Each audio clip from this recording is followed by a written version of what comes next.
ಸರ್ಕಾರಿ ನೌಕರಿ ಆಕಾಂಕ್ಷಿಗಳಿಗೆ ಒಂದು ಸಿಹಿ ಸುದ್ದಿಯನ್ನು ಸರ್ಕಾರ ನೀಡಿದೆ. ಎಲ್ಲ ವರ್ಗಕ್ಕೂ 3 ವರ್ಷ ವಯೋಮಿತಿ ಸಡಿಲಿಸಿದೆ. ರಾಜ್ಯದ ಎಲ್ಲ ಸಿವಿಲ್ ಸೇವೆಗಳಲ್ಲಿ ವಿವಿಧ ಇಲಾಖೆಗಳ ಗ್ರೂಪ್ ಸಿ ಮತ್ತು ಗ್ರೂಪ್ ಬಿ ಹುದ್ದೆಗಳಿಗೆ ನೇಮಕಾತಿ ಮೂಲಕ ಭರ್ತಿ ಮಾಡಲು ಈಗಾಗಲೇ ಹೊರಡಿಸಲಾಗಿರುವ ಅಧಿಸೂಚನೆಗಳಿಗೆ ಹಾಗೂ ಮುಂದಿನ 1 ವರ್ಷದಲ್ಲಿ ಹೊರಡಿಸಲಿರುವ ಅಧಿಸೂಚನೆಗಳಿಗೆ ಸಂಬಂಧಿಸಿದಂತೆ ಎಲ್ಲ ಪ್ರವರ್ಗ ಅಭ್ಯರ್ಥಿಗಳಿಗೂ ಒಂದು ಬಾರಿಗೆ ಅನ್ವಯವಾಗಿರುವಂತೆ 3 ವರ್ಷಗಳ ವಯೋಮಿತಿ ಸಡಿಲಿಕೆ ನೀಡಲು ಆದೇಶಿಸಲಾಗಿದೆ.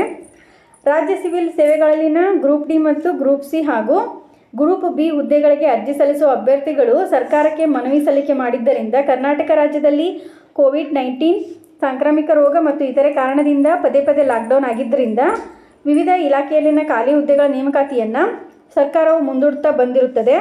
ಇದರಿಂದ ಅಭ್ಯರ್ಥಿಗಳ ವಯೋಮಿತಿ ಹೆಚ್ಚಾಗಿದ್ದು ಹುದ್ದೆಗಳ ನೇಮಕಾತಿಯಿಂದ ವಂಚಿತರಾಗಿ ನಿರುದ್ಯೋಗಿಗಳಾಗಿರುವುದರಿಂದ ರಾಜ್ಯ ಸರ್ಕಾರದ ನೇರ ನೇಮಕಾತಿಯಲ್ಲಿನ ಪ್ರಸ್ತುತ ನಿಗದಿಪಡಿಸಿರುವ ಗರಿಷ್ಠ ವಯೋಮಿತಿಯನ್ನು ಸಡಿಲಿಸುವಂತೆ ಕೋರಿರುತ್ತಾರೆ.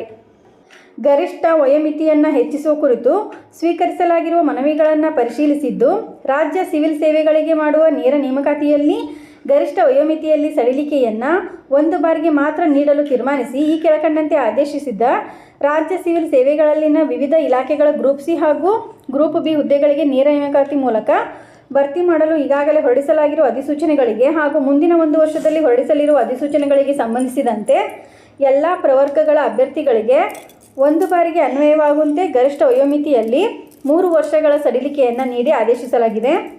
ಈ ಮೂಲಕ ರಾಜ್ಯದಲ್ಲಿ ಹಲವು ವರ್ಷಗಳಿಂದ ಸರ್ಕಾರಿ ನೌಕರಿ ಪಡೆಯಲು ಕಾದು ಕುಳಿತಿದ್ದ ಅಭ್ಯರ್ಥಿಗಳಿಗೆ ಸರ್ಕಾರದಿಂದ ಸಿಹಿ ಸುದ್ದಿಯನ್ನು ನೀಡಲಾಗಿದೆ. ರಾಜ್ಯದ ಸರ್ಕಾರಿ ಹುದ್ದೆಗಳ ಆಕಾಂಕ್ಷಿಗಳ ಬೇಡಿಕೆಯನ್ನು ಮನ್ನಿಸಿ ರಾಜ್ಯ ಸಚಿವ ಸಂಪುಟದಲ್ಲಿ ಈ ತೀರ್ಮಾನವನ್ನು ಕೈಗೊಳ್ಳಲಾಗಿದೆ. ಇದರ ಬೆನ್ನಲ್ಲೇ ರಾಜ್ಯ ಸಿವಿಲ್ ಸೇವೆಗಳಿಗೆ ಮಾಡುವ ನೇರ ನೇಮಕಾತಿಯಲ್ಲಿ ಗರಿಷ್ಠ ವಯೋಮಿತಿ ಮೇಲೆ 3 ವರ್ಷ ಸಡಿಲಿಕೆ ನೀಡಿ ಸಿಬ್ಬಂದಿ ಮತ್ತು ಆಡಳಿತ ಸುಧಾರಣಾ ಇಲಾಖೆ ಆದೇಶ ಹೊರಡಿಸಿದೆ. ಇದೇ ರೀತಿ ಮಾಹಿತಿಗಾಗಿ ನಮ್ಮ ಚಾನಲನ್ನು ಸಬ್ಸ್ಕ್ರೈಬ್ ಆಗಿ ಮತ್ತು ಶೇರ್ ಮಾಡಿ. ಧನ್ಯವಾದಗಳು.